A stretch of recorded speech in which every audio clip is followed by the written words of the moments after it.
Oke, selamat pagi Bapak-bapak Ibu sekalian. Ada satu ibu yang peserta kita ya. Terima kasih sekali atas kedatangan Bapak-bapak dan Ibu sekalian kepada acara kita hari ini. Memang susah untuk mencari waktu yang tepat. Sebenarnya banyak yang ikut kalau bilang bukan hari Sabtu. Tapi banyak juga yang minta hari Sabtu kan? Jadi terpaksa hari ini Bapak sama Ibu harus bersama saya kurang lebih 2 jam, 3 jam begitu. Siap ya? Oke, itu yang paling penting. Materi ini hari ini sebenarnya cukup berat karena tidak ada yang mau membuka, Pak. Ya, bagi pekebun-pekebun yang senior, ya yang beberapa wajah yang saya sudah kenal, yang belum kenal juga salam kenal.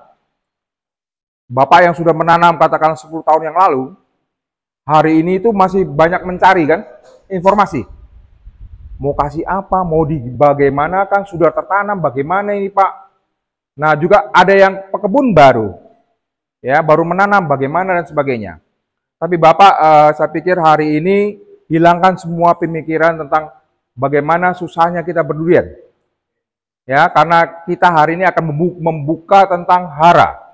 Ya fokuskan pikiran kita. Memang materinya agak berat. Karena saya kepingin yang dalam. Jadi dengarkan saja saya, bahan materi sudah saya siapkan, baik itu PDF saya kasih, tapi tolong nanti PDF-nya dimanfaatkan dengan bijaksana. Ya dunia medsos sekarang kan banyak ya, udah keterbukaan. Kalau saya tidak kasih materi PDF, nanti Bapak lihat kecil-kecil yang di print nanti itu, yang Bapak terima sekarang. Ya, itu juga akan menyusahkan Bapak. Jadi saya kasih PDF, saya kasihkan hard copy-nya. Pelajari baik-baik, baca baik-baik, ada boleh menulis di situ, ya, dengan nyaman saja. Sekali lagi saya perkenalkan diri, nama saya Catur Dian Mirsada, Bapak Ibu sekalian. Saya lahir di Jawa Tengah, Pati, Pak Riko. Wah, ini satu sedulur dari Pati. Saya kelahiran di Tayu namanya, Tayu Kulon. Saya lahir di sana sekitar 52 tahun yang lalu, sudah nggak muda lagi ya. Terus kemudian itu ada nomor saya dengan email saya, silakan. Ya kalau bisa nanti kita sudah ada grup. Ya bertahan paling tidak setahun lah. Saya akan dampingi Bapak. Ada pertanyaan ataupun masalah, saya akan dampingi selama setahun.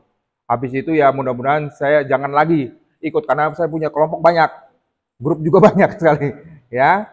Terus kemudian saya dari S1 IPB. Ada yang dari IPB Bapak Ibu sekalian? Dari pertanian ada? Dari pertanian, ya Pak Murgito. Oh, Bapak pertanian juga. Oke, rata-rata bukan dari pertanian. Itu salut. Memang kalau orang dari pertanian itu jarang yang mau buka kebun. Yang buka kebun adalah Pak Amir, Topan dan sebagainya. Karena terlalu banyak pertimbangan. Ya. Terus kemudian saya bekerja di perusahaan namanya PT Merauke Tetap Jaya. Itu adalah salah satu perusahaan swasta pupuk. Ya, kalau saya bilang salah satu yang terlengkap yang kami siapkan, kurang lebih ada 34 produk yang bisa dipakai oleh di dunia pertanian. Ya, kurang lebih sekitar 23 tahun yang lalu Pak. Ya masih baru saya bekerja. Saya tipe setia Pak. Oke, kita akan mulai. Saya tahu bahwa saya akan jelaskan kurang lebih ada 70 slide. Jadi Bapak harus bertahan, ya kita akan istirahat siang, saya minta nanti istirahat sholat dan sebagainya. Masih ada lagi 1 jam lagi nanti, ya jam 3 kalau bisa kita selesaikan lah. Kalau bisa jam 12 ini selesai, ya selesai. Ya, oke. Saya akan pelan saja. Saya tahu Bapak Ibu sekalian adalah bukan dari bidang pertanian. Tapi Bapak punya uang, Bapak punya pengetahuan, ya sudah pergi ke luar negeri, ya kan, untuk membuka kebun durian katakanlah. Nah, bagaimanakah peran hara di dalam tanaman durian ini? Ya, saya tahu Bapak Ibu sekalian banyak konsultan juga. Ya, konsultan abal-abal juga ada yang kena. Ya, tapi hari ini duduk pelajari. Oh inilah. Jadi Bapak bisa seleksi nanti. Ya, oke. Paling tidak ada 2 slide. Yang pertama ini adalah tujuannya kita. Supaya Bapak selesai dengarkan 2 slide boleh pulang. Tapi kalau mau detail kenapa itu, kenapa harus dipakai dan sebagainya, tetap di sini. Ya, terakhir adalah nanti Bapak saya kasihkan yang PR. di dalam grup kita, itu adalah yang format Excel itu. Kan tujuannya akhirnya itu kan. Saya pakainya apa sih? Oh, kalau nanti nitrogen ya urea, ataupun mau pakai yang sumber nitrogen yang lain, ya tinggal dimasukkan. Nah, itulah intinya hari ini supaya Bapak bisa membuatkan program pemupukan untuk tanaman durian Bapak. Ini adalah 7 poin penting yang saya anggap Bapak harus tahu di dalam untuk berbudidaya di durian. Ya, yang pertama adalah jenis tanah. Waduh, kenapa harus jenis tanah ya? Apakah perlu? Perlu, Pak. Saya tahu Bapak ada yang menanam sampai 12 hektar, 10 hektar, 4 hektar, dan sebagainya. Tapi kalau 2 hektar ya, tapi termasuk berharga untuk tanaman durian. 1 hektar durian itu ada 100 pohon, Pak. Jadi kalau di dalam dianalogikan dengan perkebunan sawit, saya tanda kutip, berarti itu adalah 10 kalinya Bapak punya. Ya kalau Bapak punya 1 hektar durian sama dengan 10 hektar sawit Bapak sudah punya. Nah, kira-kira gambarannya segitu. Ya, saya nanam 1 hektar, kecil. Tapi kalau disawitkan itu 10 kalinya. Bapak sudah sama dengan punya 10 hektar sawit. Apalagi Bapak punya 10 hektar, berarti punya 100 hektar sawit. Bayangkan, berarti pengurusan 1 hektar itu sama dengan 10 hektar sawit. Jadi jangan bilangin, 1 hektar berarti sedikit. Oh, tidak. Sekarang kalau yang dari pengalaman pekebun-pekebun yang ada, sekarang bapak-bapak semuanya, saya yakin kalau nggak punya uang 500.000 untuk 1 pohon dalam setahun, jangan nanam durian. Setuju? Itu udah paling murah itu. Jadi jangan bilang, saya punya 100 hektar, saya mau tanam durian. Aduh, 100 hektar itu sama dengan 1.000 hektarnya 1.000 hektarnya sawit loh. Ya, jadi pikir-pikir dulu. Ya, jangan mau banyak. Padahal merawat durian itu tidak mudah, harus bisa memutar 1 pohon ke pohon yang lain. Kalau durian kalau sawit cukup gini aja, Pak. Oh, selesai. Durian nggak bisa. Ya. Ya, jenis tanah ini ya yang untuk analisis tanah, jenis tanahnya ini penting. Kenapa? Karena tanaman tumbuh di atas tanah, kan? Berarti harus kita perbaiki dan sebagainya. Yang poin kedua adalah pH-nya berapa. Salah satu parameter yang penting itu adalah pH tanah. Pernahkah diukur pH tanahnya? Kalau tidak, jangan tanam durian. Ya, nanti saya jelaskan. Yang ketiga adalah kandungan bahan organik tanah. Ini penting sekali. Oleh sebab itu, beberapa formula NPK yang Bapak percaya dari Malaysia misalnya, karena perkebunan di sana Bapak lihat berhasil dan sebagainya, mereka menjual sebenarnya pupuk yang bahan organik yang banyak, bukan? Kandungannya kan kecil. Ya, dibandingkan Bapak bilang pupuk NPK 16-16. Begitu Bapak beli pupuknya yang dari Malaysia, cuman isinya paling cuman di bawah 6 paling tidak. Atau mungkin 4, 2, 1 misalnya, atau 3. Kecil, tapi bahan organiknya banyak. Nah, kenapa penting? Nanti saya jelaskan. Yang keempat adalah kejenuhan basah. Apa itu kejenuhan basah? Nanti saya akan jelaskan. Ada yang tahu tentang kejenuhan basah? Jangan dari orang pertanian. Pertanian pasti tahu. Penting ya, Pak ya? Penting. Kalau kita tidak tahu ini, kita juga tidak akan bisa membuat tanaman ya, bukan durian saja. Semua jenis tanaman. Itu dengan baik. Yang kelima adalah kapasitas tukar kation. Apalagi itu? Mungkin Bapak baru dengar ya? Ada yang baru dengar istilah ini? Iya, kasihan. Padahal di dunia pertanian itu harus diketahui. Berapa sih banknya? Berapa sih saya bisa menyimpan hara? Nah, ini kita bicara mengenai KTK, kapasitas tukar kation. Jadi kalau bisa lihat tanaman itu tumbuh bagus, buahnya bagus sempurna, tidak tahu KTK, itu juga tidak akan bisa nyangkut komunikasinya ke sana. Terus kemudian ketersediaan hara-hara, penting. Terus kemudian rasio hara-hara tersebut. Saya kasihkan bahan organik banyak, tidak ada yang lain. Apa yang terjadi? Ya imbalance lah. Berapa sih rasionya NPK dengan K dan sebagainya dan mikronya. Nah ini sebenarnya, ini yang mau kita jawab. Ya. Oke. Juga ada 8 poin. Dapat ini pulang aja, Pak. Benar, selesai. Dalam berkebun durian, Bapak mampu untuk jenis tanahnya yang bagus. Kemudian Bapak analisa tanahnya, tahu struktur tanahnya dan sebagainya, ada haranya dan sebagainya. Kemudian menggunakan pupuk kandang. Ya, bahan organik saya sebut di sini. Ya, target kita itu paling tidak bahan organik adalah 5%. Jadi per 100 kilo tanah itu ada 5% adalah bahan organiknya. Nah, cara menghitungnya nanti saya ajarin. Ya, bahan organik dengan anorganik itu penting. Mau hayati juga penting. Ya kan, nanti kita bicarakan. Yang keempat adalah pengapuran untuk menaikkan pH tanah. Ya, Bapak pernah mendengar dolomit dengan kapur ya? Gunanya apa? Untuk menaikkan pH tanah. Kenapa penting? Nanti dijelaskan. Kelima adalah penambahan mikroorganisme yang bermanfaat. Yang mau pakai PGPR, mau pakai M12, M4, silakan. Karena itu hayati yang kita masukkan. Ya, lebih efisienlah tanaman untuk tumbuh. Yang keenam adalah pemupukan berimbang. Ini bidang saya, bidang Pak Ermain. Ya, saya akan jelaskan ke sana, lebih banyak di sana. Terus kemudian pemakaian apa nih, Pak? Ya, asam amino. Ada yang pernah dengar? Waduh, apa itu? Saya sudah nanam 10 tahun, nggak ada yang kasih tahu. Ya kalau Pak Amir mau udah tahu. Apa itu HA? Humic acid. Karena untuk melarutkan fosfat butuh suasana asid. Tapi apakah kita kasih HA kemudian kita perlu lagi menurunkan pH tanah nih? Karena kita menambah asam kan? Tidak, karena kita kan ada kata dolomit.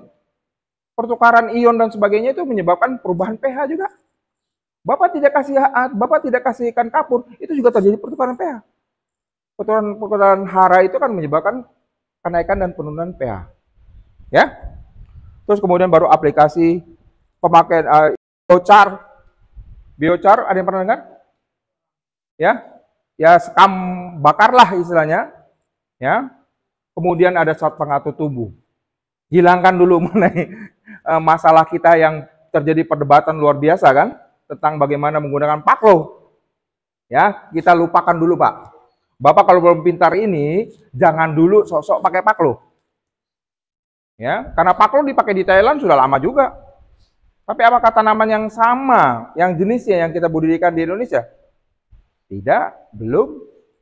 Thailand juga baru menanam musangking sama oci. Tapi kalau jenis-jenis buah Thailand yang tebal, ya mereka sudah lama. Kita pun juga dapat kan.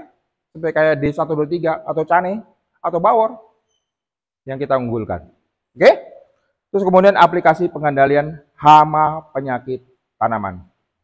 Ya, 8 poin sudah selesai. Inilah kira-kira intinya yang ingin mau kita tuju ke sana. Jadi pertanam durian susah Pak. Susah ya. Ya nanam kangkung dan bayam juga susah kalau Bapak nggak tahu. Tapi kalau tahu ya menjadi mudah. Ya mudah-mudahan bisa kita jawab itu. Oke. Nah, saya mulai dengan waktu membuat presentasi ini saya juga bingung Mbak. Apa yang ingin saya ceritakan? Apakah dari awal, apakah tengah, apakah akhirnya? Tapi kemudian saya pikir, oh ya sudah kita dari dasar aja lah, supaya membuka pikiran dulu. Jadi semua tanaman, termasuk tanaman durian, apa yang Bapak panen satu buah oci itu adalah dari genetiknya si oci sendiri, sama pengaruh lingkungan. Nah, kalau Bapak sudah dapat genetik bagus dari oci yang disebut oci, bukan yang lain, maka tinggal lingkunganlah yang Bapak bisa manipulasi. Tapi tidak semua lingkungan itu bisa Bapak penuhi, karena ada faktor lingkungan yang tidak bisa manusia apa-apakan. Ya, kita kasih effort, kita butuh biaya mahal. Nah, akibatnya kita mencari mana sih lingkungan yang bisa kita kendalikan dengan kemampuan dompet kita. Nah, jadi kalau bertanam durian, semua lahan bisa ditanam durian. Tapi ada faktor pembatasnya yang tidak bisa Bapak kendalikan ataupun Bapak salahi. Ya misalnya durian tidak bisa ditanam dataran tinggi. Tapi saya pernah melihat dataran di 1000 meter masih ada kok yang nanam durian. Secara alami, pohon durian hutan itu ada yang berbuah dan ada yang enak. Tapi secara umum, pegang ini bahwa durian tidak akan tumbuh bagus pada dataran tinggi. Itu dulu pegang. Saya ada Pak, 1000 meter, 1200 meter ada. Itu berarti seleksi alam lah. Genetiknya sudah diseleksi tahun menahun ataupun ratusan tahun. Berhasil. Dan itu yang akan diperbanyak untuk nanam wilayah dataran tinggi. Jadi makanya kita kenal ada, kalau dataran tinggi kita tanam begini, varietas ini dan sebagainya. Tapi pegang bahwa durian bagus di bawah 700 sampai 0 meter. Ya, yang penting di tanah. Ya, jangan di air. Gitu aja. 0 sampai 700. Apa sih tanda-tandanya 700 itu? Biasanya kalau saya melihat vegetasi alam, di mana tanaman vegetasi alam ya, bukan dibawa untuk ditanam oleh manusia. Ya, kelapa di 800 itu ada, Pak, betul kan? Dan buah ya masih bagus, tapi kalau sudah 1000, tanaman kelapa itu nggak akan berbuah, Pak. Sudah pasti, Pak. Jadi kalau saya lihat vegetasinya adalah di durian adalah di kelapa aja, Pak. Lihat tanaman vegetasi kelapa banyak, bisa berbuah, itu satu. Yang kedua adalah, adakah vegetasi alami durian hutan yang bisa berbuah atau durian dari masyarakat? Oh, banyak durian bisa tumbuh, bisa buah, dan sebagainya. Tahu nggak, Pak? Pada wilayah tertentu Bapak tidak melihat tanaman durian. Katakan dalam radius 10 kilo. Kenapa? Apakah saya tidak boleh menanam durian? Saya ke daerah, saya mau nanam investor nih, bawa duit banyak. Bisa nggak kita tanam durian? Kita lihat dulu, kelapa ada, tumbuh bagus, selesai. Lihat lagi, ada nggak durian kampungnya yang tumbuh secara alami? Oh, nggak ada, Pak. Nggak ada orang yang punya durian. Ya, 15 kilo baru ada. Loh, kemungkinan wilayah tersebut adalah sudah terinfeksi penyakit. Ya, yang kita takutkan penyakit Phytophthora nih sekarang. Jadi endemik dia. Jadi mungkin vegetasi alam durian secara alami tergenang, jadi mati. Ataupun ada hama penyakit tertentu yang membuat tanaman durian itu tidak bisa tumbuh di situ. Tapi apakah tidak bisa tanam durian? Bila tanahnya ada liatnya, tanahnya bagus dan sebagainya, saya masih berani tanam durian. Nah, pikirkanlah baik-baik, Pak. Ya, jadi apa yang Bapak makan, musangking, itu adalah hasil dari genetik musangking ditambah dengan faktor lingkungan menjadi buah durian yang enak dimakan. Ya. Nah, faktor lingkungan ini banyak. Bisa dari jenisnya, inseknya, bisa dari gulmanya, itu juga akan menurunkan produksi Bapak. Bisa dari airnya, ya. Bisa juga masalah dari patogen penyakit, kondisi tanah, kemudian adalah nutrisi. Nah, bidang saya adalah nutrisi, Pak. Ya, saya akan bicara banyak ke sana. Faktor lain saya akan tidak banyak bicara. Ya. Jadi adalah kita tahu bahwa pengaruh hara ternyata cukup juga besar kepada pertumbuhan tanaman durian ini. Semua jenis tanaman, bukan hanya durian. Mau nanam kelapa, mau nanam apa, silakan. Tapi ini adalah pengaruh yang akan Bapak jumpai nanti di lapangan. Oke? Oke. Ini saya anggap penting untuk saya jelaskan kepada Bapak sekalian, bahwa tanaman itu hanya 2 proses, Pak.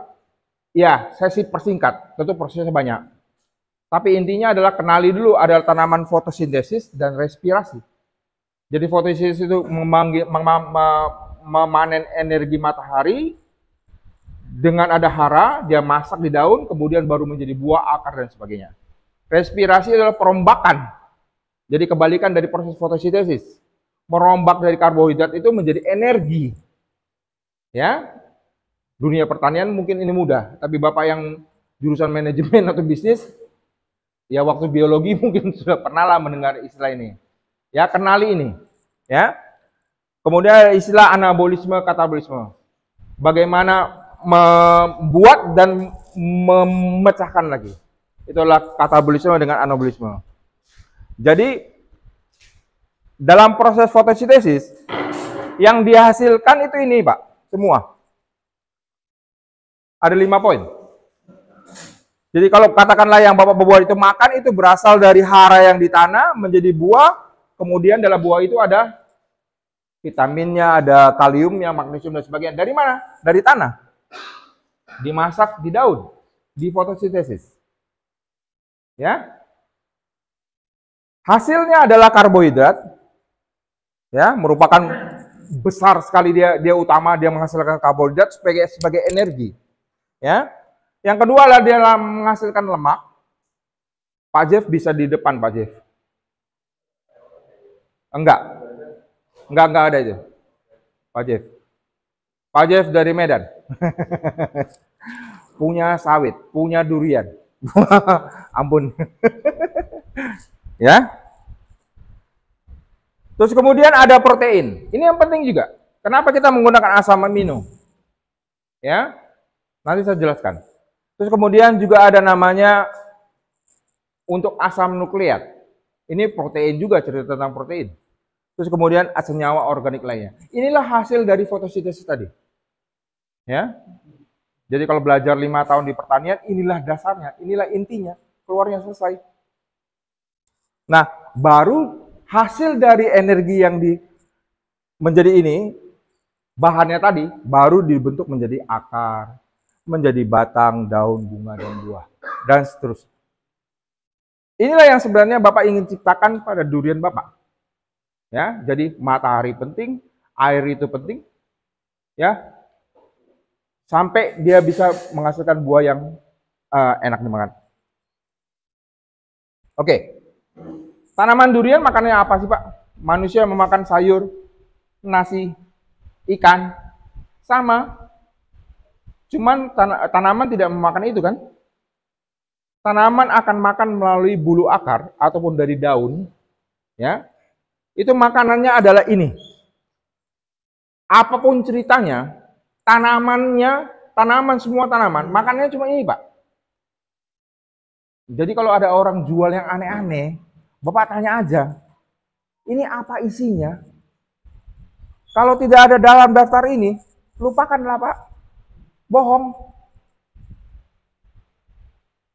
Wah, ini adalah mengandung hantu belau di situ. Tapi tidak termasuk dalam makanannya.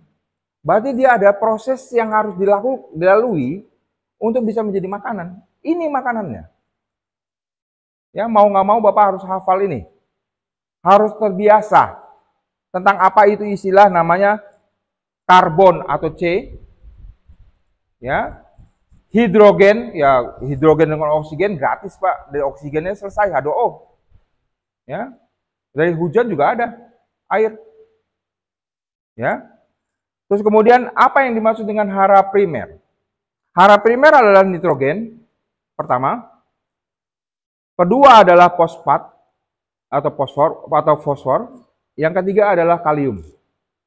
Itu adalah disebut hara primer. Kalau kita makan ada nasi, ada sayur, ada ikan. Itulah selesai. Karena diambil dalam jumlah yang besar. Disebut dengan primer, utama. Nah, kemudian para ahli membagi lagi ada 3 yang disebut hara makro sekunder. Hara makro kedua yang terbesar. Yaitu disebut dengan magnesium, ada sulfurnya, ada kalsiumnya.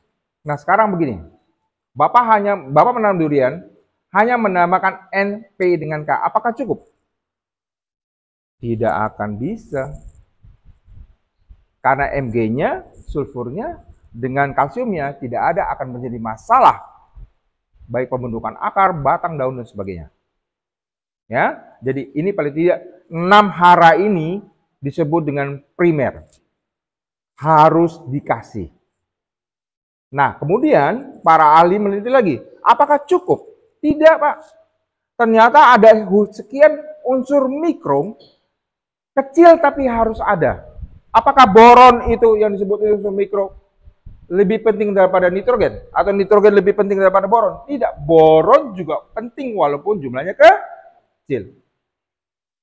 Jadi jangan harapkan hanya NPK, CM, GS kemudian selesai. Durian Bapak pasti tidak akan bisa kawin. Pucuk-pucuknya pasti akan mengkerut karena kekurangan boron. Nah, karena jumlahnya kecil, kemungkinan masih ada di tanah, bukan? Ya, tanah ini kan luar biasa. Ya, dinosaurus mati di tanah. Dia menghasilkan boron, ya bisa saja. Tapi apakah kalau Bapak panen terus-menerus menjadi buah yang dimakan, yang dijual oleh durian traveler? Apa yang terjadi? Habis. Baru muncullah masalah berlanjut-lanjut. Ya, ada boron di situ, ada besi. Ya, besi tidak menjadi penting sama Bapak karena Bapak belum jumpai. Tapi ada satu pekebun durian yang di Medan, sudah kena besi, Pak. Kalau Bapak kebanyakan bahan organik, apa yang terjadi? Kekurangan besi, Pak. Bapak amati daunnya, pucuknya, mulai dia kuning dan memutih. Itu kekurangan besi. Bapak gak kasih besi, masalah dalam kualitas buah. Masalah kualitas daun, nggak bisa fotosintesis. Tadi kan saya cerita, bukan? Fotosintesis penting, bukan? Jadi ditambahkan juga. Ya. Terus kemudian ada di situ mangan, apalagi itu mangan MN atau disingkat dalam kita pertanian MN. Ya. Terus kemudian zinc atau ZN. Kemudian ada tembaga atau CU. Nah, tembaga CU di durian itu digadang-gadangkan sebagai untuk membuatkan pahit. Tapi apakah benar? Ya belum tahu. Bapak cukupkan saja karena jumlahnya kecil ya aman saja. Kalau kurang ya cari Merauke, Pak. Ada CU-nya. Makanya kami siapkan dengan banyak, sudah lengkap lah. Ya. Oke. Ada lagi molybdenum. Itu penting juga, Pak. Tidak ada Bapak molybdenum, Bapak tidak bisa efisiensi menggunakan amonium. Ada perusahaan namanya GPPC di Palembang, Great Giant Pineapple. Itu tiap tahun dia ada beli MO untuk mengefisienkan supaya amoniumnya bisa dipakai di dalam tanaman. Nah, pada tanaman tertentu itu penting. Ya, kita harus pelajari. Terus kemudian ada silika. Silika penting sekali. Tapi karena di tanahnya cukup banyak silika, ya. Tanaman asam mengkilat, tebal, itu silika cukup. Kalau kurang ya dikasih. Tapi karena mikro jumlahnya kecil. Kebanyakan ya keracunan. Nah, ini kecil juga gitu. Kecil harus ada tapi jangan banyak, bisa keracunan. Nah, kita harus hati-hati. Terus kemudian ada nikel, ada klor, ada kobalt.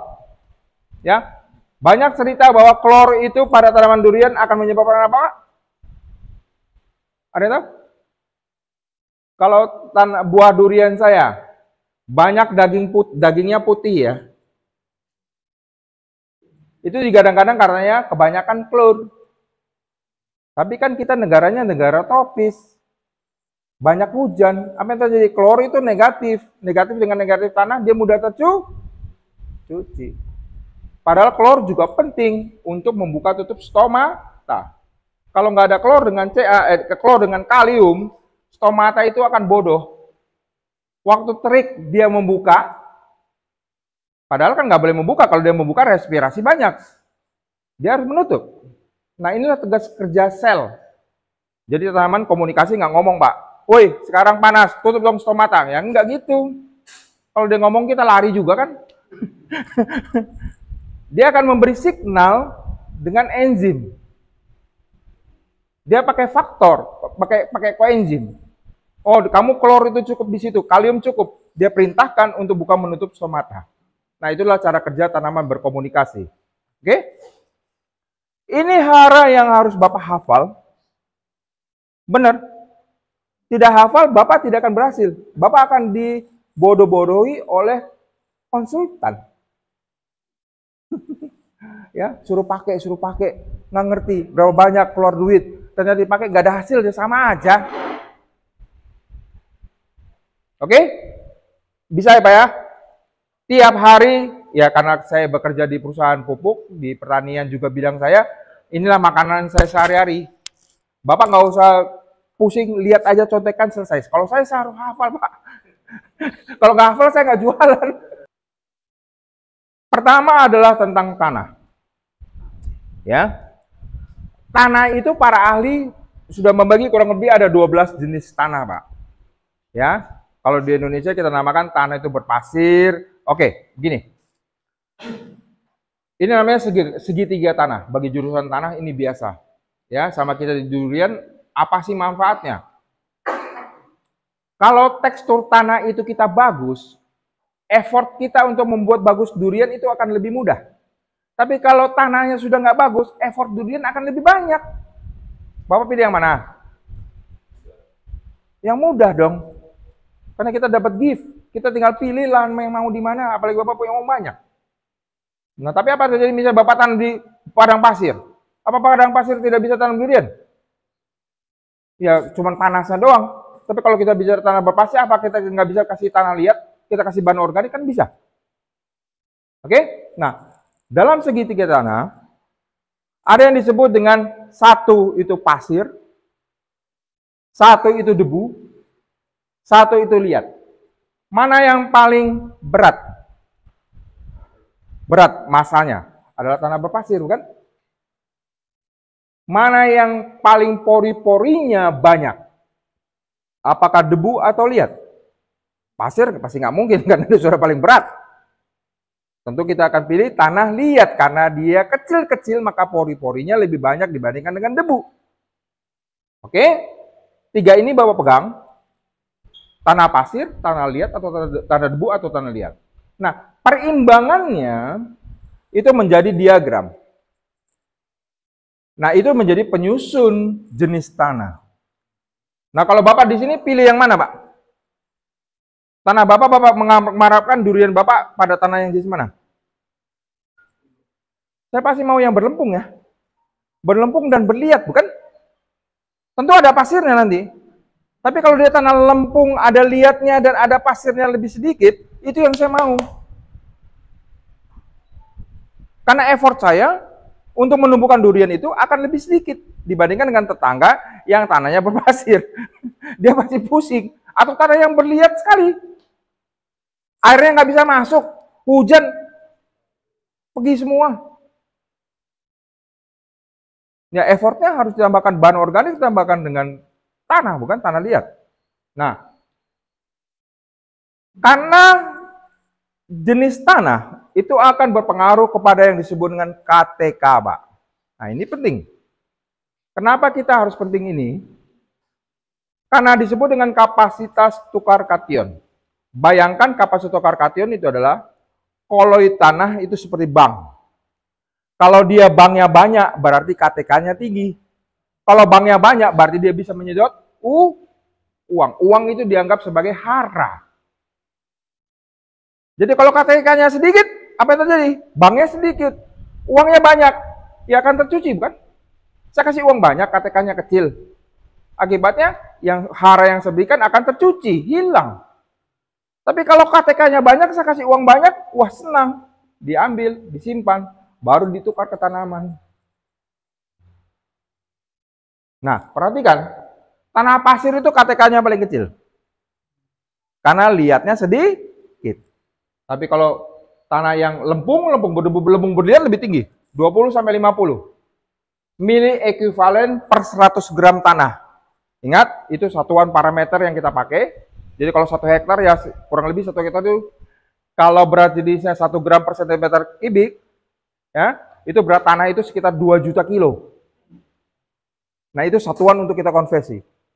Ya, jadi KTK-nya adalah kalau tanah lempung berliat adalah 20-50 mili ekuivalen per 100 gram tanah. Nah yang bagus adalah bahan organik. Tanah organik, Pak. KTK-nya tinggi sekali. Maka dari itu bahan organik aja harus perlu. Cara ngitungnya nanti saya ajarin. Oke, ini dulu jelas. Ada pertanyaan tentang segitiga tanah ini? Tidak ada. Oke. Bagaimanakah cara termudah saya tahu? Ya tentu bawa ke lab dong. Tentu memang dianalisis tanah dong. Tapi kalau lantai 1 hektar, 2 hektar, apa perlu untuk mengetahui jenis tanah ini? Ya nggak usah lah. Orang tanah 100 hektar aja kita pakai cara yang mudah aja, ini bisa kok. Caranya adalah ambil tanah, ya tentu pengambilan sampel itu penting. Jangan di sana rawa, di sana liat, di sini pasir, Bapak cuma ngambil pasirnya doang. Nanti analisisnya adalah tanah Bapak berpasir. Betul? Cara pengambilan sampel, paling tidak 1 hektar 10 sampai 20 sampel. Makin banyak diambil, makin mendapatkan data yang kebenarannya lebih mendekati. Nah, baru dimasukkan ke dalam jar, ya ambil, masuk sedikit, kocok, kemudian masukkan ke dalam toples yang kaca, kasih air. Yang ngendap di bawah siapa, Pak? Pasir dong, karena kan tadi paling berat toh. Yang kedua siapa? debu. Karena kedua yang terberat. Baru yang terakhir adalah tanah liat. Karena dia partikelnya paling halus. Karena KTK-nya dia tinggi toh. Nah, dari situ Bapak akan ketahuan persentasinya mudah. Baru dibaca tabelnya, selesai. Ya kalau Pak Jeff sudah tahu lah tanahnya itu banyak berpasir. Sudah pasti pasirnya banyak. Mungkin di sini ada yang punya kebun sawit tak?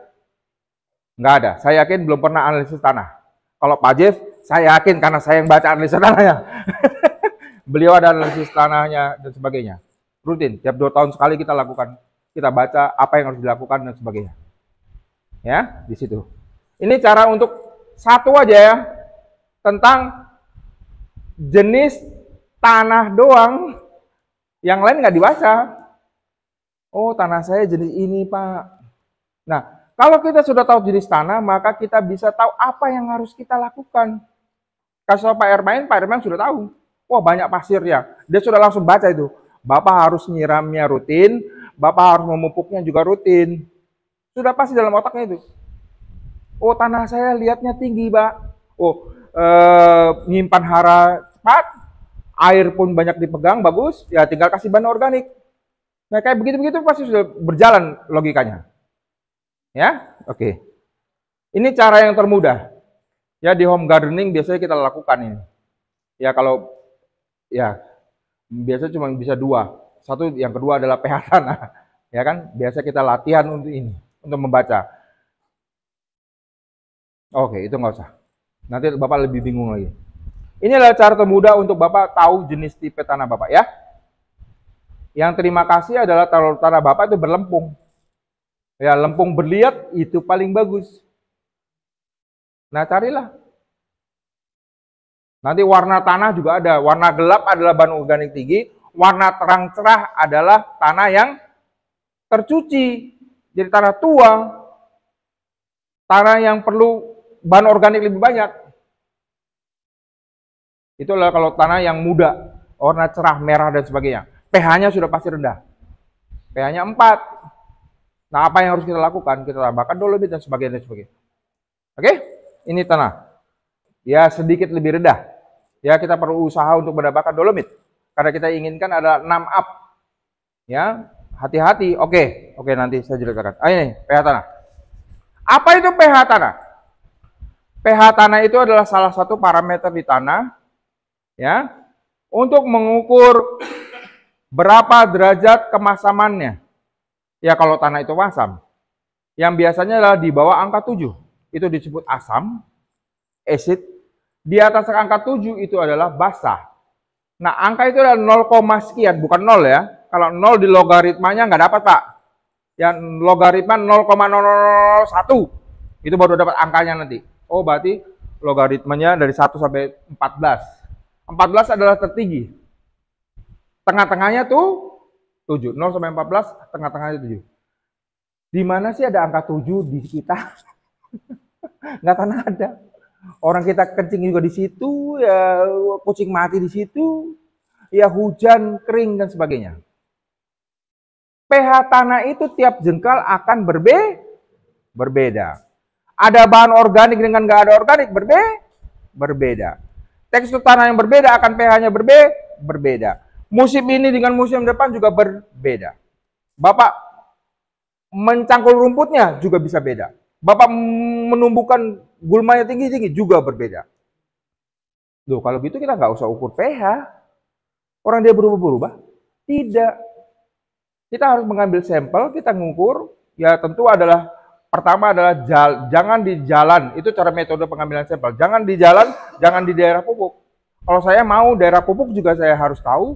Karena untuk mengetahui penurunan pH-nya, juga tanah yang tidak diinjak-injak dengan yang tidak dipupuk.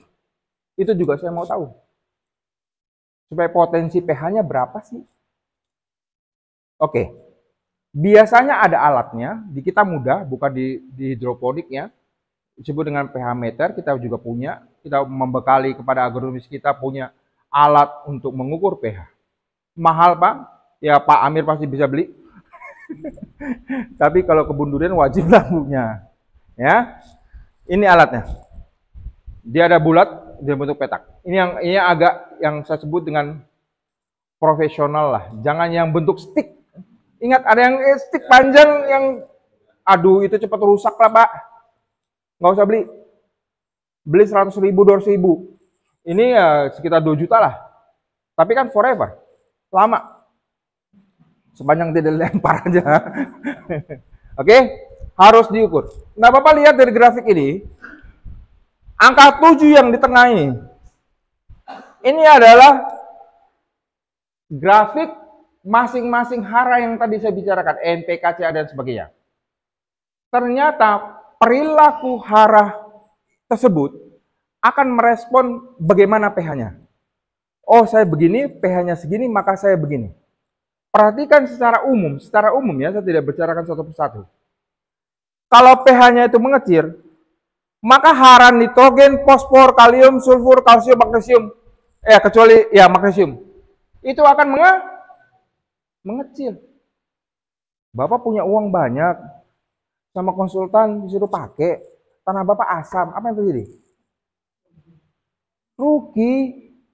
Tanah yang tadi asam akan mengikat hara-hara yang Bapak berikan. Nggak dikasih ke tanaman. Kan tidak ada gunanya. Nah, kecuali ya besi. Besi pada pH yang rendah akan terjadi lebih banyak. Dan sebagainya. Nah, apa yang terjadi bila pH itu di atas 8 misalnya? Ya, nitrogen itu akan turun. Fosfat akan turun. Ya, hara-hara yang lain, ya magnesium akan turun, tapi hara lain masih aman. Jadi kita harus tahu perilaku ini. Ya kebanyakan tanah kita tanah tuang, berarti adalah asam. Jadi pikiran Bapak ke bawah aja. Jarang tanah yang ke atas. Jarang kecuali tanah rawa-rawa. Itu pH bisa B8, bisa 9 dan sebagainya. Itu pun bermasalah juga. Berarti dolomit ataupun kapur, beda ya dolomit dengan kapur Pak. Kapur itu CaCO3. Dolomit itu Mg CaCO3, ada Mg-nya. Ya, kapan kita milihnya ada caranya nanti. Ya kalau sudah Mg sudah tinggi di tanah, ngapain kita pakai dolomit, bukan? Kan menambah tinggi. Ya kita tuh cukup pakai CaCO3 dan sebagainya. Oke? Jelas ini? Ini penting, Mbak. Jadi pH tanah itu anggap Bapak sakit gigi. Ya, sekarang Bella kasih makanan sama saya yang enak, saya sakit gigi. Apa yang terjadi? Saya nggak bisa makan. Walaupun Bellanya cantik kan, saya tetap nggak bisa makan, saya sakit gigi. Kayak begitulah kira-kira. Jadi sehatkan dulu giginya, kasih makanan enak, saya mau makan. Nah sekarang pH tanah Bapak bagus, tidak dikasih makanan enak, apa yang terjadi? Sama juga. Bisa makan, nggak bisa, makanannya nggak enak. Kan jadi tidak lengkap. Seperti itulah kira-kira. Oke. Kenapa pH itu mempengaruhi, Pak? Selain tadi keterikatan daripada hara-hara tadi tidak tersedia. Ternyata di pH rendah aluminiumnya tinggi. Aluminiumnya kalau tinggi apa yang terjadi? Dia meracuni akar tanaman. Akar tanaman kalau ketemu pH-nya rendah tinggi, perhatikan ini pH 6,5. Ini 5,5. Ini 5,2 lebih asam. pH-nya tinggi, aluminiumnya tersedia banyak, akar yang tumbuh nggak mau. Itu yang orang bilang keracunan aluminium. Nah itulah saya bilang kalau rendah pH-nya ya akarnya nggak mau tumbuh. Yang kedua lah kalau akar tumbuh kan butuh fosfat, betul Pak? Butuh fosfat, kita lihat tadi sebelumnya. Kan cocok. Fosfat pada pH rendah ketersediaannya apa yang terjadi? Tanaman akarnya tidak mau tumbuh karena kekurangan fosfat yang satu, karena keracunan aluminium juga yang kedua. Jadi pH utama. Itu dulu yang dikerjakan. Ya? Iya, silakan.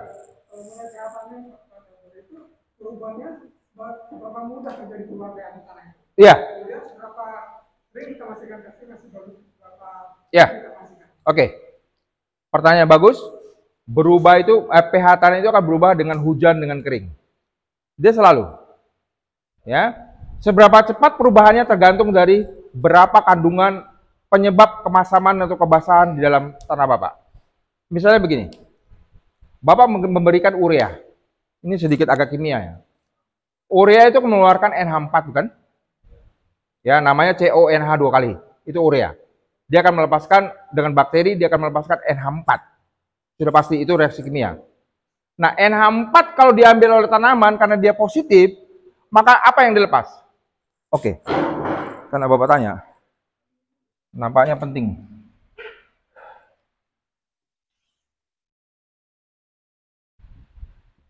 Ini penting. Ini di kuliah pertanian. Karena Bapak tanya, tanaman itu akan menukar-menukar. Di sini ada NH4, di sini ada Ca-nya, di sini ada Mg-nya, di sini ada K-nya. Oke, itu yang positif. Yang negatifnya juga adalah NO3, ada fosfat, ya dengan 1 min berapa lah, 3 atau berapa. Terus kemudian ada sulfur. Ya. Nah, tanaman, ini cara tanaman mengambil hara ya. Perhatikan. Bila ada ion-ion ini di tanah yang kita kasih, oke. Hara ini punya muatan, Pak. Elektrik. Ya. Biasanya kita N kita tahu positif. Ini 2 positif. Ini 2 positif. Ini 1 positif. Ini negatif. Ini ada 2 3. Ini ada 1 tuh. Oke, 1 ini negatif semua. Negatif. Tanah itu negatif. Makanya kalau kita berikan unsur hara yang negatif maka akan tercuci. Tapi kalau kita berikan ini akan menjadi makanan, tidak mudah tercuci. Nah, kalau akar tanaman itu mengambil NH4 bentuk positif, maka dia harus menukar. Karena kan dunia ini harus yin dan yang, seimbang. Harus 0 dia. Kalau kelebihan dia akan menjadi positif, atau kelebihan negatif dia akan menjadi negatif. Tapi yang bagus adalah kalau saya dapatkan positif, mengambil positif, maka saya harus kasih positif. Itulah dia keseimbangan alamnya.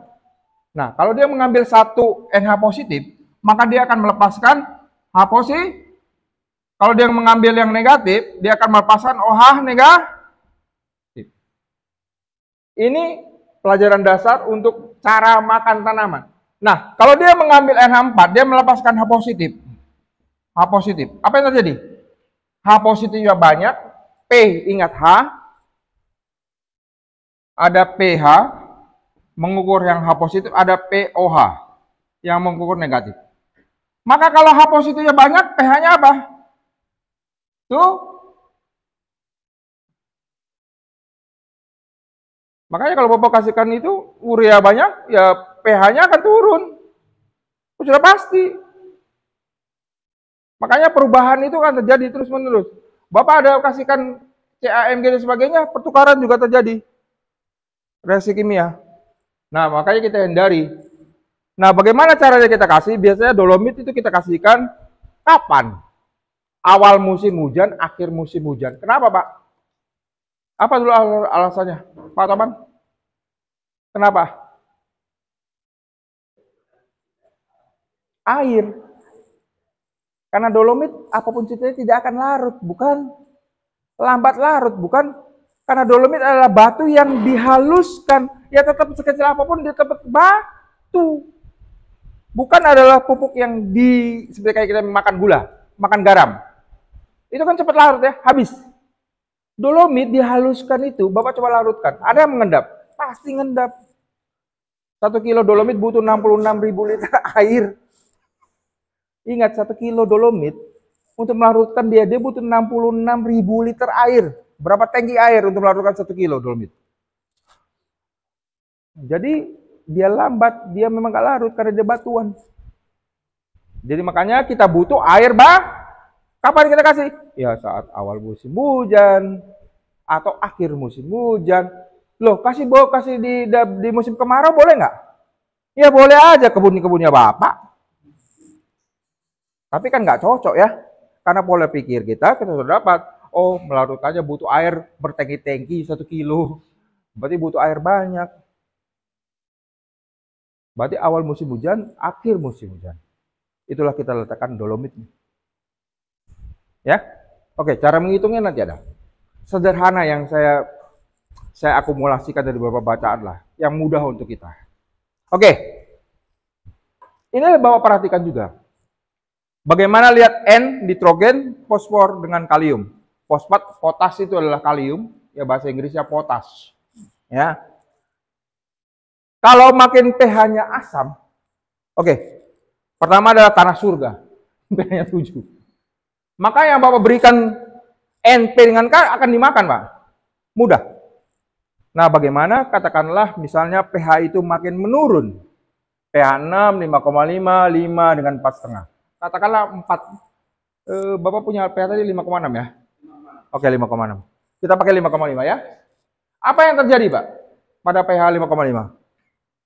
Fosfatnya hanya nitrogen hanya dimakan 77 bagian. Berarti 23 bagian itu hilang, Pak. Efisiensinya gede. Iya. Enggak. Rendah lah kalau dia makan sedikit. Ya, efisiensinya lebih kecil lah. Karena 23% hilang. Ya kan? Ini yang dimakan 48%. Yang selebihnya hilang, Pak. Diikat oleh koloid tanah tadi. Demikian juga kalium. Hanya di 23%. Berarti total keseluruhannya hanya Bapak efisiensinya cuma 32%. Lihat betapa bahayanya jika penurunan pH. Kenapa bisa angkanya kayak begini, Pak? Tanya dulu. Kan angka turun 1 itu kan 1 ya. pH 7 menjadi 6. Terus menjadi 5. Kenapa 5 itu penurunannya bisa drastis, katakanlah? Karena dia logaritma, pH itu logaritma H positifnya, maka adalah 10 bagi. Jadi kalau Bapak paham baca adalah pH 7, kemudian menjadi pH 6, maka pH 6 adalah berapa kali asamnya, Pak? Tadi sudah bilang logaritma. Berapa kali asamnya? pH 6 dengan pH 7. pH 6 adalah lebih asam berapa kali? 10 kali. Bukan 1, angkanya 1 turun. Tapi 10 kali lebih asam dia. Ingat 10 kali. Gede loh, Pak. Nah, apa yang terjadi kalau pH-nya 7 kemudian pH-nya 5? Turun 2 kan? Berapa kali pH-nya 5 itu lebih asam? Berapa? Berapa? 100. Kan 10 kali. 10 kali 10 turun. Lihat pH 5. Itu 100 kali lebih asam daripada 7. Luar biasa. Jadi harus hati-hati. Oh, Komandan Rimbawan. Ini beliau kawan lama saya. Dari mana, Bro? Banyuwangi. Sebenarnya dari ke Sulawesi dan sebagainya. Silakan, sorry. Iya, nggak apa-apa. Pesawatnya, ya beliau tadi malam terjebak di sana. Hujan dan sebagainya. Ya, mudah-mudahan. Ya, untunglah beliau pagi ini bisa berkumpul sama kita. Oke, jadi perhatikan bahwa pH tanah ini penting. Ya. Tidak mudah. Karena yang saya ceritakan ada, oh mudah ya. Ya memang mudah karena saya yang baca, Bapak yang dengar. Ya kan? Saya menghabiskan buku tebal-tebal untuk saya ceritakan kayak gini. Oh mudah. Ya, supaya Bapak paham. Tapi nanti bagaimana kita bikinnya? Itu yang harus penting. Karena eksekusi di lapangan itu lebih penting. Oke, ini penting. Izinkan saya minum dulu. Ini ada soal nggak, Pak? Oh, nggak ada. Biasanya saya kasih soal. Oke, dolomit. Pertama adalah dolomit ukuran lebih halus, lebih bagus atau jelek? Lebih bagus dong, karena dia kan kelarutannya lebih tinggi, katanya lebih tinggi daripada yang kalau kita bongkar kan, yang kecil aja sudah larut, apalagi yang batu. Maka itu mereka menghaluskan. Itu disebut dengan mesh. Ingat, mesh. Satuan untuk mengukur bagaimana kualitas dolomit itu adalah mesh. Bapak mau lebih halus, ya lebih mahal lah. Ongkos untuk menghaluskan berapa? Kan begitu. Oke? Jadi pakailah mesh ya, kalau saya durian ya 80 itu sudah bagus, Pak. Karena kita juga butuh batuan slow melepaskan. Ya kalau hujan nanti tahun depan hujan ya ada air dilepaskan lagi pelan-pelan. Ya kan? Sampai batu itu habis melepaskan Mg dengan CaCO3-nya. Ya, 80 itu minimal lah. Tapi nggak ada Pak, saya didirikan 60, ya 60 pakai aja kalau nggak ada. Tapi kalau punya dompet tebel ya 100. Pamir pakai mes berapa Pak? 80, mantap. Karena uang yang lebih nanti untuk beli yang lain lah. Oke. Bagaimana perhitungannya? Mudah. Bapak sudah saya kasih dalam buku, tinggal diikuti saja. Ingat, ini adalah bukan cara sebenarnya yang cara rumit-rumit seperti kayak laboratorium. Tidak akan sama, Pak. Laboratorium itu harus mengukur pengaruh keasaman baru dinetralkan. Baru dihitung berapakah dolomitnya. Nah, saya pakai asumsi makanya. Paling mudah kan pakai asumsi. Ya. Pertama adalah tanah, kalau 1 hektar maka 10.000 meter persegi. Maka tanah yang subur asumsi memiliki pH ya 6,5 lah target kita. Asumsi dolomit yang diberikan kurang lebih sekitar 2 ton per hektar. Itu untuk menaikkan satu angka. Jadi kalau pH 5 ya harus lebih banyak lagi. Tapi saya asumsikan adalah kalau kamu menargetkan menaikkan satu angka pH, maka kamu butuh 2 ton dolomit. Itu asumsi ya. Saya tidak mencari kemasaman, baru saya netralkan. Ya. Jadi kurang lebih sekitar 2000 bagi 10.000 berarti 0,2 kilogram per meter persegi. Itu adalah satuan yang kita pakai. Maka jika durian memiliki diameter, nah ini kita harus mengukur. Karena kita kan nggak perlu dolomit semua kan. Karena akar durian kan di bawah kanopi, asumsi lagi. Kita harus mengukur tanaman saya diameternya berapa sih? Harus tahu dong. Pamir berapa sekarang diameternya? Diameter bukan jari. 4 meter, 5 meter? Lebih. 6 meter? 6 meter. Berarti jari-jarinya 3 meter kan? 3 meter sini, 3 meter sana. Berarti beliau punya 6 meter. Paling tidak itu. Nah ini saya pakai diameter kanopinya 4 meter. 2 meter sini, 2 meter sana. Nah maka dibutuhkan, kita tinggal rumus luas ya. Luas 22/7 kalikan ya PR kuadrat 2 kali 2 kalikan satuan per meter persegi 0,2. Jadilah kurang lebih 2,5 kilo per tanaman per tahun. Tapi apakah tepat? Nggak usah tepat-tepat kali, ini angka yang paling mudah untuk mengukur. Berarti kalau tanaman saya diameternya kanopinya 4 meter, maka saya harus memberikan 2,5 kilo per tanaman per tahun. Saya boleh nggak bagi 2? Ya boleh aja. Ya 1 kilo dengan 2 kilo, ya 3 kilo lah. Ya pertama awal bujang-bujang kasih 2 kilo, akhir saya kasih 1 kilo. Kan 3 kilo. Ya plus minus lah kira-kira lebih begitu. Saya kasih gambaran ini supaya Bapak tidak rancu. Memberi kelebihan atau memberi kekurangan. Itu saja sebenarnya. Itu apa saja? Ternyata banyak sekali mereka membagi. Ya, bagian terbesar itu adalah disebut dengan pupuk. Dengan kemudian yang kedua adalah bahan pembenah tanah. Tolong dipisahkan, pembenah tanah itu sebenarnya bukan pupuk, Pak. Jadi kalau saya bicara tadi dolomit, kapur pertanian CO3 atau zeolit, itu bukan pupuk.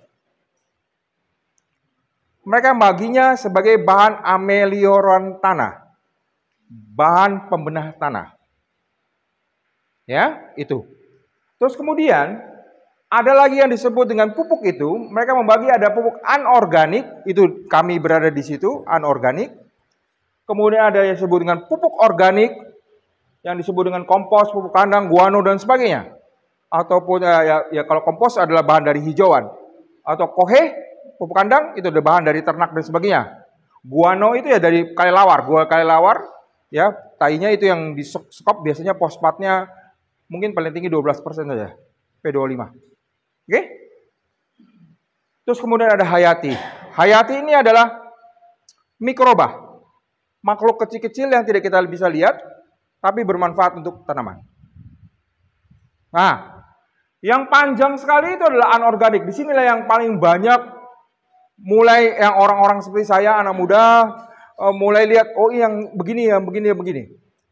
Buat pupuk begini, buat pupuk begini, buat begini. Oke, dibagi. Ada pupuk makro, ada pupuk pelengkap mikro. Pelengkap mikro, ini ada yang cair dengan padat. Ingat, pupuk itu ada yang bentuk padat, ada bentuk cair. Nah, padatan pun juga nanti akan dibagi. Sebenarnya, bentuknya apa? Ada bentuk pril, ya, bulat, nanti saya contohkan. Mana yang bentuk pril? Yang kayak gini bulat-bulat, kemudian ini compacting, kemudian tepung, granular, misalnya ada yang water soluble. Nah, kalau pakai produk Moroke saya boleh menjelaskan kepada Bapak, karena kita membicarakan produk kita, bukan produk orang lain. Ya, makro, ya. Ada makro itu ada buatan dengan tambang alami. Ternyata dalam pupuk makro itu ada yang ditambang alami, Kak. Tambang alami artinya digali, kemudian dibersihkan dengan disaring, kemudian diperlakukan, tapi dari alam tidak diapa-apain. Jadilah itu pupuknya yang diperjualbelikan. Contohnya saja seperti kayak fosfat alam, oksida, kiserit, kita ada kiserit, itu alam juga, ataupun pupuk lain yang mengandung kalsium, magnesium, dan sulfur. Ya, kayak kiserit. Mana kiserit kita? Nggak di bawah. Kiserit di bawah. Oke. Buatan ternyata dibuat. Selain ada alami tadi, ya fosfat alam dan sebagainya, ada tunggal, ada majemuk lengkap. Ya. Tunggal itu ada yang satu hara saja. Ya, ada bisa dua sebenarnya. Kayak ZA itu adalah amonium sulfat, ada N dengan S. Tapi biasanya S-nya tidak dihitung. Biasanya orang bilang N, pupuk N, itulah ZA. Ya. Ada pupuk lagi yang P, ada K, ada majuk, ada digabungkan N dengan P, ada NK dan sebagainya. Ada P dengan K dan sebagainya. Ini bagannya disederhanakan. Nah, bentuknya itu ada yang disebut dengan pril, bulat. Kayak urea nggak di bawah ya, urea nggak di bawah. Jadi N cair, P cair, K cair, dijatuhkan, jadilah bulat-bulat seperti ini. Nggak bawa urea kami ya, nggak bawa yang lain ya, kiser juga ya, nggak ya. Oke, ini bulat, bentuknya bulat, seperti mutiara. Itulah dasarnya kenapa kita menamakan mutiara. Brand ini sudah sampai dari tahun 80. Brand yang kami punya ini. Makanya disebut dengan pearl, mutiara. Orang lain nggak bisa pakai lagi. Karena kami yang pertama kali untuk brandingnya di pasaran. Segala sesuatu yang bentuknya bulat begini, itulah pril. Teknologi tertinggi pembuatan NPK. Ya. Nah, di bawah ini ada yang namanya granulasi. Bentuknya ini juga pril. 13 juga pril. Sebentar, itu compacting, Mbak. Kasih lihat kawan-kawannya, tapi nanti kembalikan, Pak ya. Ini pril. Iya. Iya. Ini bentuk granular. Di mana bentuknya tidak bulat. Dia ada bentuknya tidak beraturan, ya. Dia bukan dari N cair, P cair, K cair, tapi dari chemical reaksi juga. Ya.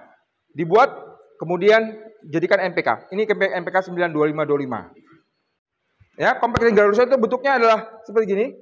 Itu dibuatkan kayak adonan, jadi N P dengan K dibuat kayak kue. Oke, dia campur-campur jadi adonannya, dibuat lempengan, dipanaskan kering, kemudian baru dipecahkan. Oke, dia buat bagaimana menyatukan hara-hara semua yang dikumpulkan, itu yang dibuatkan. Ini compacting granulation. Bentuk granul juga. Terus kemudian ini adalah bentuk powder. Jadi ada istilahnya yang bentuk powder. Tepung, ya, ada fine powder, ada yang kasar. Ada yang water soluble, yang larut air. Apakah KCl bisa larut? Kalau yang tadi bentuk granular 925, apakah larut air seluruhnya? Tidak. Tapi kalau ini Moroke SOP, katakan contohnya, ini adalah seperti kayak gula dengan garam. Jadi dibuatkan, dievaporasi di airnya, kemudian jadikan kristal, kemudian ini yang water soluble, habis. Nah, seperti gitu, ini KCl-nya. Dilihatkan. Oke. Ada satu lagi bentuk yang namanya bentuk mixing biasa. Katakanlah begini. Urea tambahkan TSP tambah KCl. Diaduk-aduk, tapi fisiknya tiga ini masih bisa kita lihat. Seperti NPK Pelangi, mohon maaf saya sebutkan nama karena beliau yang punya. NPK Pelangi itu terlihat ada 3 warna di situ. Ureanya di situ ada putih, TSP-nya atau MAP dia pakai itu adalah ada hitamnya dan merahnya biasa KCl. Digabungkan, ya, digabung-gabungkan. Jadi kalau ada ini TSP-nya, tapi secara fisikal masih nampak. Tapi kalau begitu digabungkan semuanya secara chemical, kayak subur kali. Subur kali adalah kalium magnesium sulfat.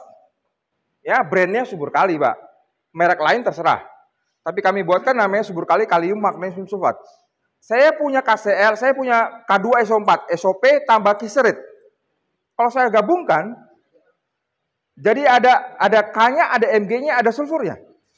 Boleh, tapi kalau secara chemical dia menyatu. Tapi kalau Bapak campurkan secara tunggal tadi, Bapak masih bilang, oh ini kiseritnya, ini adalah KCl-nya atau K2SO4-nya. Ya, ini adalah cara, bentar. Nah, ini TSP kalau secara tunggal. Nah, ini ZA. ZA amonium sulfat. Tapi masalahnya sekarang, pencampuran secara fisik, kalau berat jenisnya berbeda, itu kan susah, Pak. Betul kan? Satu tepung, satu granul, gak apa-apa gabungkan kan yang ringan akan ke bawah. Yang kasar di atas kan? Nah, oleh sebab itu pedagang pupuk akan mencari bagaimana metode supaya berat jenisnya yang sama baru digabungkan. Tapi kalau tidak bisa secara fisik, maka dibuatkanlah seperti ini secara chemical, mau compacting, mau buatkan. Tapi kalau cara pril mahal sekali, Pak. Kita punya pril itu adalah teknologi NPK yang termahal di dunia. Jadi ya larut, bukan larut 100%, tapi dia karena N cair P cair K cair, itu akan tersedia lebih cepat di tanaman. Jadi kalau dalam pupuk, Bapak-bapak harus membandingkan apple to apple. Jadi kalau bilang, pupuk pelangi apakah bagus? Ya bagus. Ya pasti tapi lebih murah daripada compacting. Ya jangan bandingkan yang secara campuran fisikal dengan yang compacting dong. Nah kemudian ketemu compacting gabung lawan dengan yang bentuknya granulasi. Secara kecor kan selesai. Tapi kalau yang tidak ada water soluble-nya begini, berarti kayak begini ini golongan NPK, ya, itu adalah yang untuk ditaburkan. Bolehkah disemprotkan, difoliarkan? Ya boleh, tapi bisa mati tanamannya kalau EC-nya ketinggian.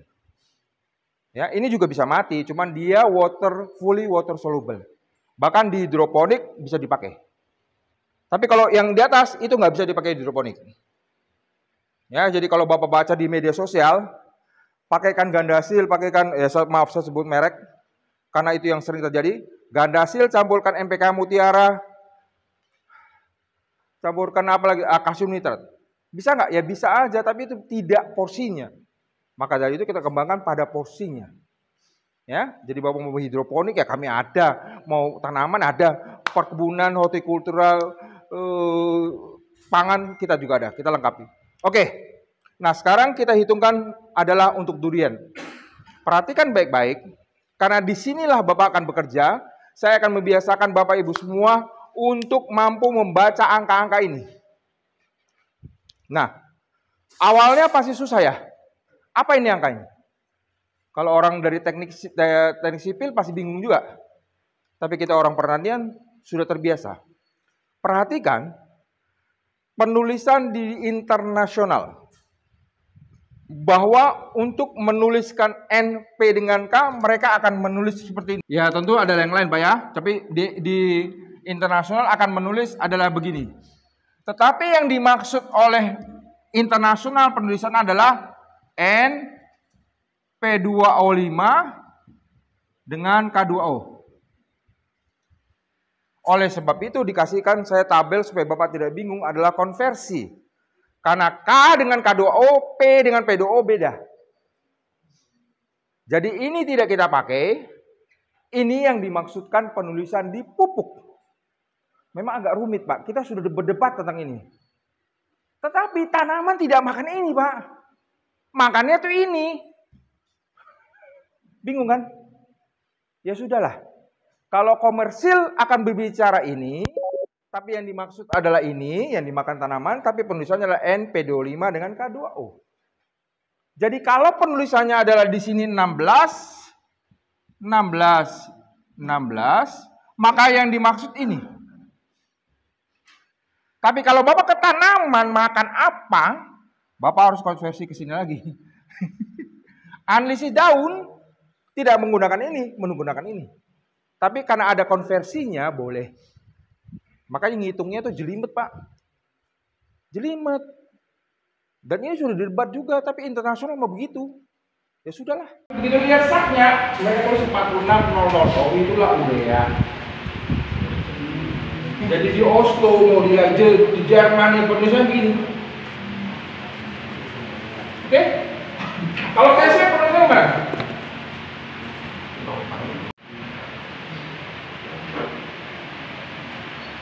Di dalam jurnal ilmiah, saya mencoba untuk merangkumkan sama Bapak.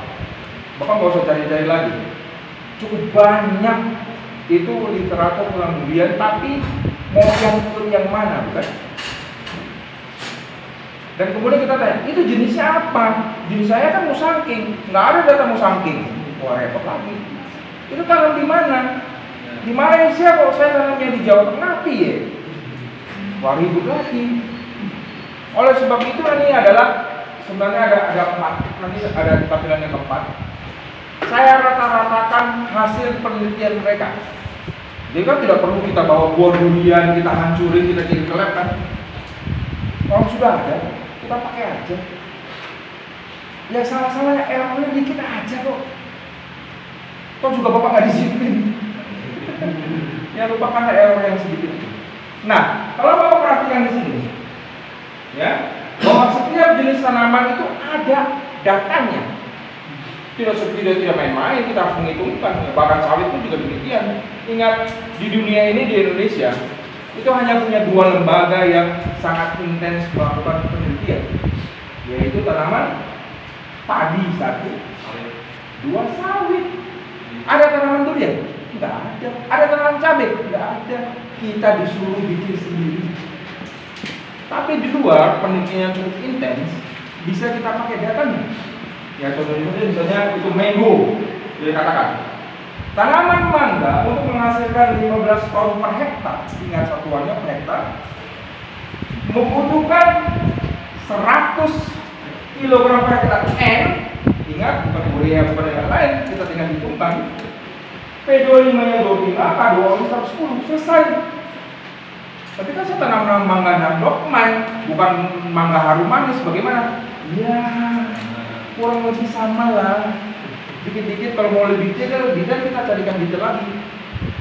Nah, sudah terbuka, kita mencari durian kan? Oke, karena kita hari durian, paling tidak ada 4 sebenarnya, nanti satu lagi saya akan tambahkan. Ada di sini ada 3 untuk menghasilkan 1 ton. Jadi 1000 kilo. 1000 kilo buah durian. Menurut Sidik Balis dengan Westerwis tahun 2005, dia riset keluarlah. Ingat hanya NP dengan K ya. Tugas Bapak masih mencari NG, CAMS dengan trace element. Ya kita mudah saja dulu NPK. Kemudian yang selanjutnya ada dan Tembo, dia paling lama. Ya, paling risetnya paling lama tahun 67 keluarlah angka ini. Kemudian ada Jamil tahun 68 yang mengikuti setelahmu. Tapi saya pakai yang di atas, yang terbaru tahun 2005. Saya menganggap bahwa alatnya lebih canggih, pemikirannya lebih maju kan. Oke. Kalau kita rata-ratakan kan boleh. Betul? 192, 196, 2,4, 2,3. Kalau Bapak rata-rata Ini dirata-ratakan saja menjadi satu angka untuk angka Bapak. Kan boleh kan? Sama juga dengan P, K, dan seterusnya. Nah sekarang pertanyaannya, kalau dari NPK ini untuk tanaman durian, hara mana yang terbesar dibutuhkan? Oke. Nah, dia katakan ingat, ini hanya buah durian ya yang dimakan di durian store. Oh, saya makan 1 ton buah durian, 1 ton buah durian itu akan mengambil kalium sebanyak kurang lebih sekitar ya taruhlah 0,9, 0,8 lah.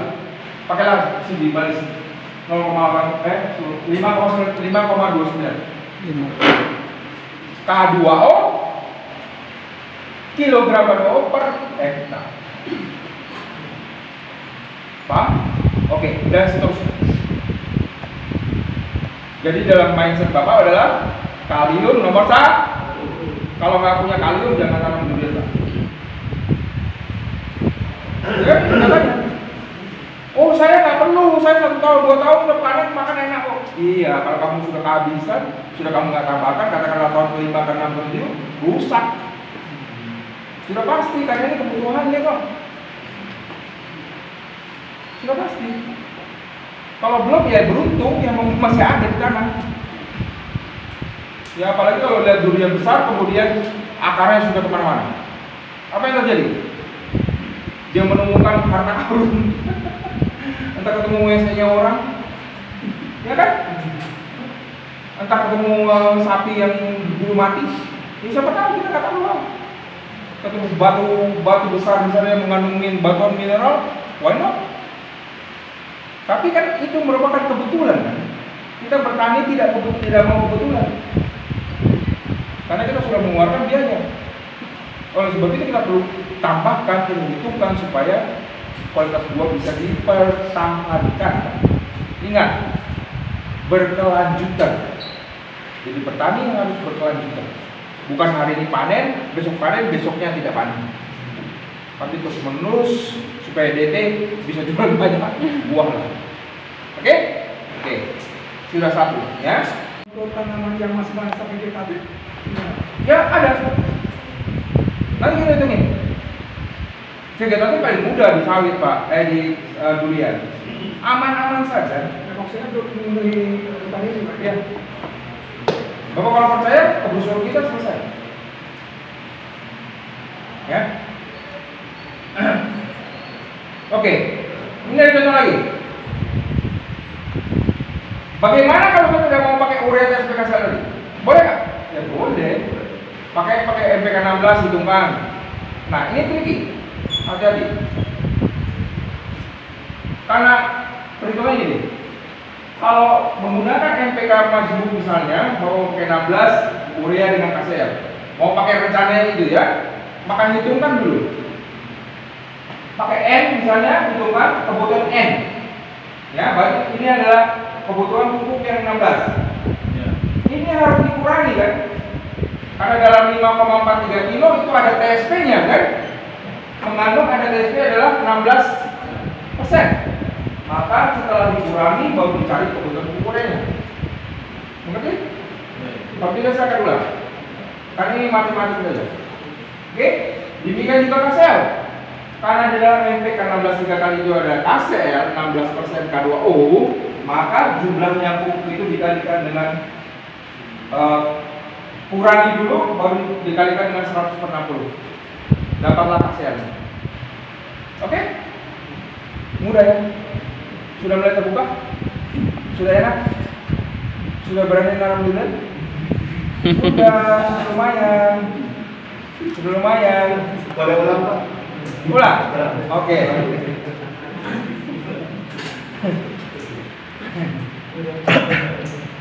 Oke, penulisan sudah ya. Kita jadi apa?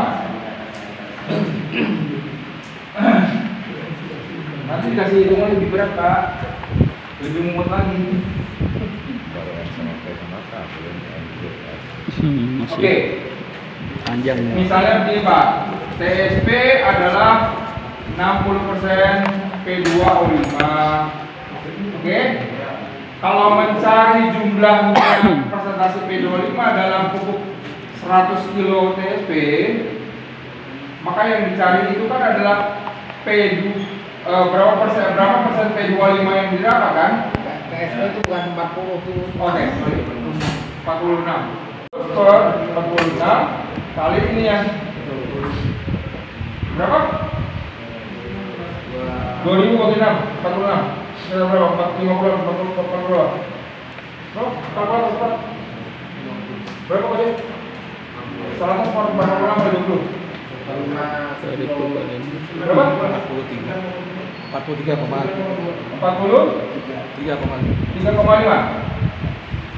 TSP. Sudah Pak?